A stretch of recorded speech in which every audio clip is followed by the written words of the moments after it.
Hi there, happy Thanksgiving. Thanks for joining us here. I'm going to show you what you can do with a utility turkey that is the cheapest turkey from Walmart that you can get.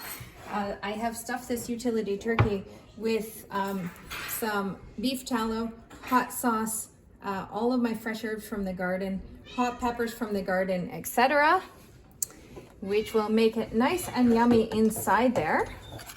And then I'm going to inject it with, in here, I actually have, instead of real lemon and garlic like the other turkey, I did lemon and garlic powder, a little bit of mustard, hot sauce, and beef tallow. So this is going to make a really yummy turkey. So you inject it like this